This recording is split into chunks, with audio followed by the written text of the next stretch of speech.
Hey, what's up everyone? So today we're going to be working on the S10 some more, obviously, because it's not running yet. But I promise you it is getting very, very close to running. I started figuring out the throttle cable. So we're going to do the throttle cable today. And we're also going to do the overflow container for the radiator. So let's get to it.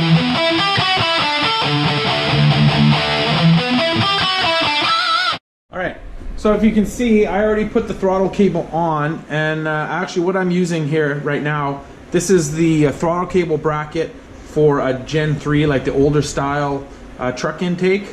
But as you can see here, it only holds on with one bolt, which is no good. So what I'm going to do is I'm going to use this bolt hole here also, and I'm going to put a bracket. There'll be a bracket that goes from here to here. It'll be all one piece. Plus I'm also going to cut off this piece here because I don't need this. And then I'm going to cut this piece off here. And then I'm going to use this connector, not connector, but this holder. I'm going to drill this hole bigger and make it hold it in there. Originally on the Gen 3 it has this plastic bracket that I guess goes onto the intake kind of like that to hold it. And that's where this little thing clips into, but I'm going to make it clip into here. Then I have this Overflow, which is what used to be in there. It's a Summit brand. You know, it's cheap. It's like 20 bucks. Works really good. I have one in my convertible. I have one in the Jimmy too. But it doesn't fit where I need it to fit. So what I ended up doing is going to the local dollar store. I bought this stainless steel water container. And it was only like 4 bucks. But it fits perfectly where I need to fit it. I just need to make something to hold it in place. And then drill a hole to run a piece of hose into. And then go to the radiator with that. And there we go. Instant overflow. Cheap budget. Only costs like 4 bucks. So yeah, the first thing I'm going to do is start working on that throttle cable. In order to extend this bracket so that it goes to here, what I found in my junk was this is like a brace that goes on the back of an alternator.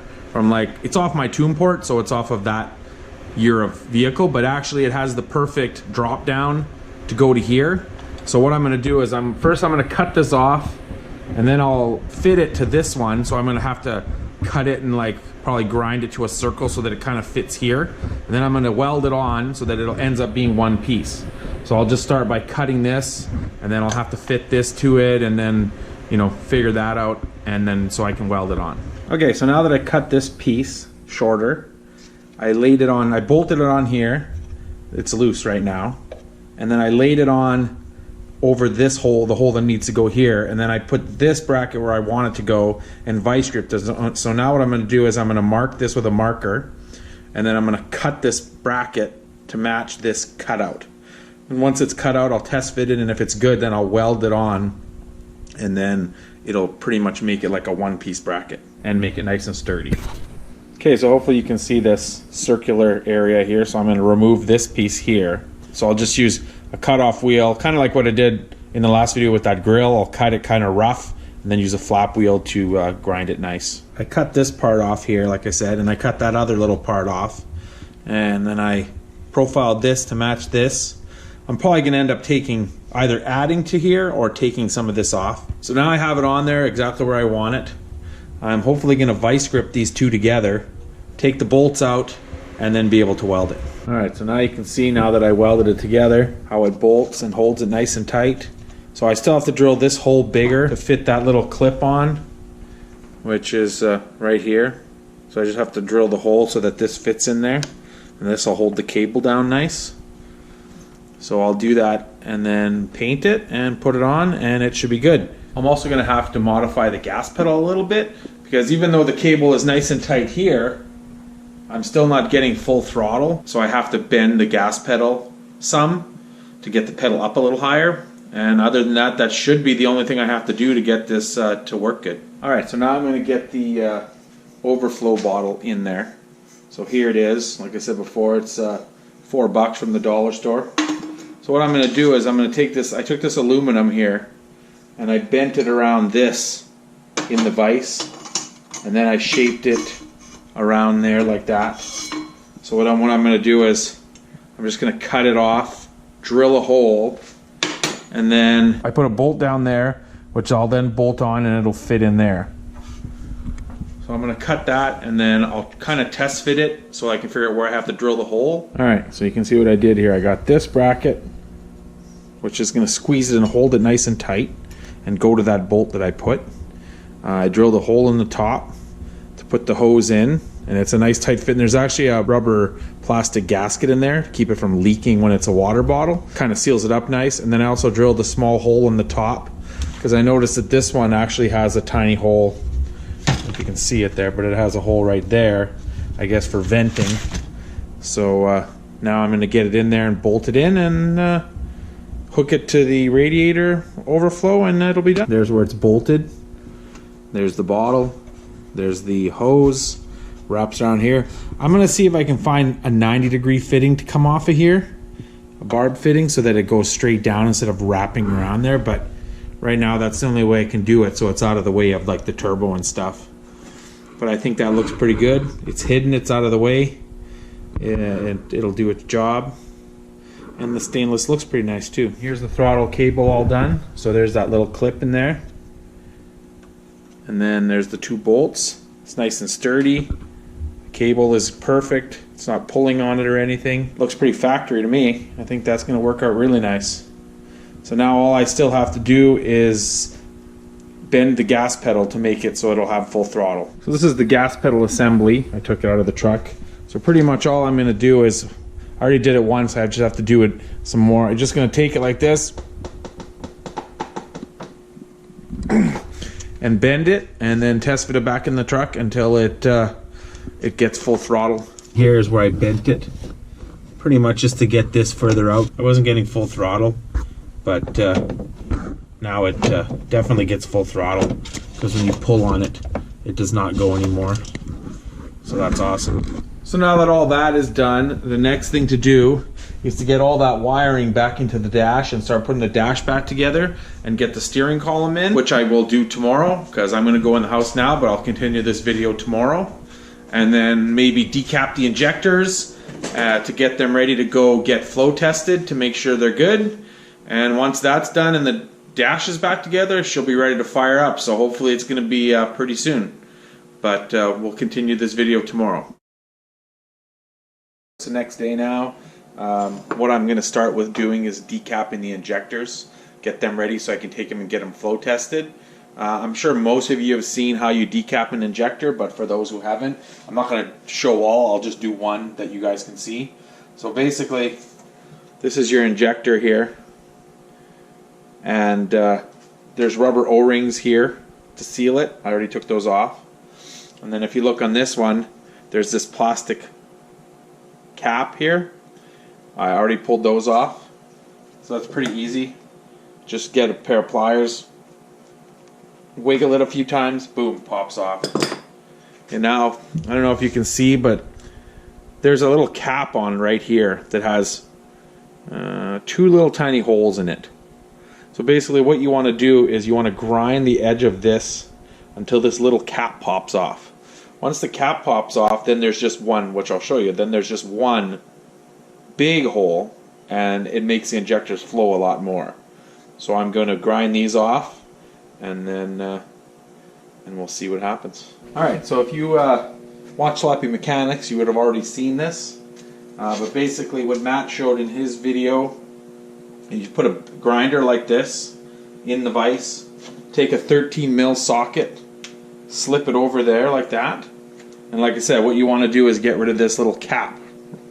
So you're going to take this drill, and then you're going to turn this on so it's spinning, and then you're going to slowly turn the drill, and it's going to nicely grind this down till the little cap pops off. In his video you could actually see, I guess he slowed it down, you could see the little caps popping off. I can't really see it when it pops off, but so I just do it a bit and then check it and do it a bit and check it. So I'll do this one.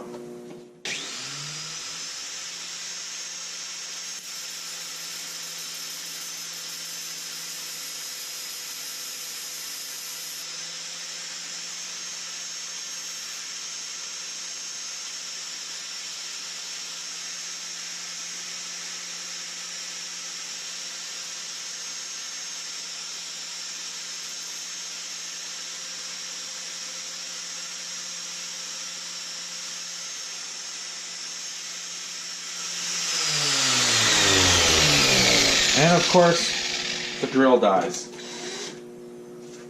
But anyways, this is what it looks like afterwards.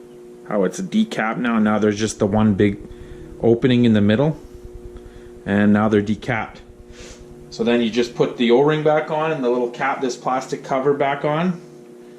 And that's it. But you should take these and get these tested. Flow check to make sure they're all the same, because you could still have a bad injector. You could just chuck them in like this, but I wouldn't recommend it. I'm not going to do that. I'm going to take them and get them tested. So that's decapping some injectors. So now that this is done, we'll get on to something else. Alright, so what I'm doing now is I want to put the steering column back in, and I'm also working on getting the wiring back into the dash. I'll show you that. So you can see I have it ran now in there. I just kind of have to figure out exactly where everything goes and get the column in there so I can start plugging all that stuff in. It almost seems like the wires are longer. Maybe originally they kind of wrapped around stuff, but I don't know if I'm going to end up shortening some wires or just tie them up. I want to try to make less mess as possible under there, so I'm going to start screwing around with that. Alright, so I'm in the truck and I got the steering column kind of in, just kind of half-ass, to try to figure everything out. And I also got the seat in because I'm trying to come up with a plan of where to put this. So I want to put it somewhere where I can see it. My issue is I don't want to put it like, you know, on the dash. I don't want to put it, you know, up here really, because I don't want to clutter anything up. So originally I thought on either side here, this hole here and the one on the other side, which this used to be the ignition key and this was the wipers, I believe, on the other side. I put my air gauges in there. I drilled them out and I fit the air gauges in there, which, I mean, I really don't need them, but I have them for the front, one for each side. But I could, these gauges are a dual needle, so I could, I can't get out of there now. See, it's a dual needle, so I could put, if I show you the needles, I guess there's two needles in there. I could put it on one side, like so, and have both fronts on one. And then I was thinking about putting the air fuel gauge here, but I don't know. Okay, so I've decided I'm going to put it here. I think it'll fit the best here, and I could put it, say, up here or something, but I don't know, I think it'll look good here and be kind of out of the way, and I'll still be able to glance down at it when I need to. And then I'll just run both air lines to that other side gauge. So now I got to grind this hole a little bigger for the gauge to fit in there. Okay, so there it is. That's how it's going to be mounted, or it is mounted in there. I think it looks good. And I think when you're sitting in my position, like there, you can see it. I can see it no problem. Plus it's also bright, the letters on it, or whatever, the numbers I should say, so I should be able to have no problem seeing it. And then I'll have that gauge on that side for the air ride, and then I don't have to cut anything else up in the dash. So now I'm just gonna start figuring out the rest of these wires. I can't really bolt the steering column in all the way until I put the cluster in, but I can't put the cluster in until I have power, so I can figure out what all these lights are for. As you can see, it uses like the old school bulbs because it's from a 55 Chevy, so I have to figure all that out. Hey, what's up? So it's the next day. I'm out here working again. What I'm doing right now is this is the stereo wiring. So I have an aftermarket stereo, but this is the original wiring. So I'm shortening everything up because I guess when the wiring is run from factory, they make it really long and they loop it around a bunch of stuff. And because I took the harness all apart, now everything's like way longer than it needs to be. So I'm cutting it all down. I mean, it'd be less wires under there, less weight, and clean it up. So I just ran all this. This is for lights coming out of here, so I'm hoping I can use that for my like aftermarket gauge lights. This is the remote on that goes to the amplifier, and these are the speaker wires that go left and right, and this is the speaker wire that actually goes to the back behind the seat. There's two speakers there, factory style speakers. So I'm just doing the wiring here, and I'm doing the wiring in the dash, screwing around, plugging stuff in. So I'm just going to keep doing that. All right, so I got the stereo in. I got the heater controls back in and all wired up. I got the cigarette lighter. The air fuel gauge is hooked up to the oxygen sensor, and then these ones have to be hooked up still. So whichever ones have to be hooked up still have to be hooked up. And this is that gauge. I still got to run the light wires to these. This is the check engine light.